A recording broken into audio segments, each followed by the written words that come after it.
ಎಲ್ರಿಗೂ ನಮಸ್ಕಾರ. ನಾವು ನಿನ್ನೆ ಒಂದು ಶೆಡ್ ಹಾಕಿದ್ವಿ. ಇದೇ ನೋಡ್ರಿ, ಈ ಶೆಡ್ ಬೇಸಾಗಿಲ್ಲ ಅಂತೇಳಿ ಕಿತ್ತಿ ಇಲ್ಲಿ ಹಾಕ್ಬೇಕಾಗಿತ್ತು.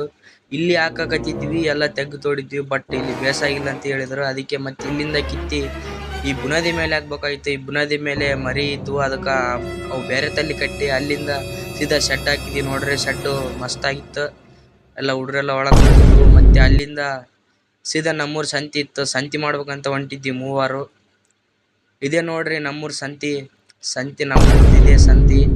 ಸಂತಿ ಮಾಡಿದ್ವಿ. ಸಂತಿಯಿಂದ ಬಂದು ಸೀದಾ ಸಿರುವರ್ಕ್ ಹೋಗ್ಬೇಕಿತ್ತು ಗಣಪ ತರಕ. ರೊಕ್ಕ ಎಲ್ಲ ಎಣ್ಸಕತ್ತಿದ್ರು. ರೊಕ್ಕ ಎಲ್ಲ ಎಣಿಸಿ ಅವರೆಲ್ಲ ನೋಡಕತ್ತಿದ್ರು ರೊಕ್ಕ ಎಣ್ಸೋದು. ಅಲ್ಲಿಂದ ಸೀದಾ ಸಿರುವರ್ಗ ಬಂದ್ವಿ. ಇದೇ ನೋಡ್ರಿ, ನಾವು ಗಣೇಶ ಬುಕ್ ಮಾಡಿರೋ ಅಂಗಡಿ ಇಲ್ಲೇ ಒಂದು ವಾರದಿಂದ ಬುಕ್ ಮಾಡಿ ಸೀದಾ ವಾಪಸ್ ನಮ್ಮೂರಿಗೆ ಹೊಂಟಿವಿ. ಗಣೇಶ ತಗೊಂಡು ಗಾಡಿ ಮೇಲೆ ಬಂದಿದ್ವಿ. ಇಲ್ಲಿಂದ ಊರಿಗೆ ವಾಪಸ್ ಬಂದು ಗಣೇಶ ಹಿಂದೆ ಇಟ್ಟು ನೋಡ್ರಿ, ಸಣ್ಣದಾದ. ಆಮೇಲೆ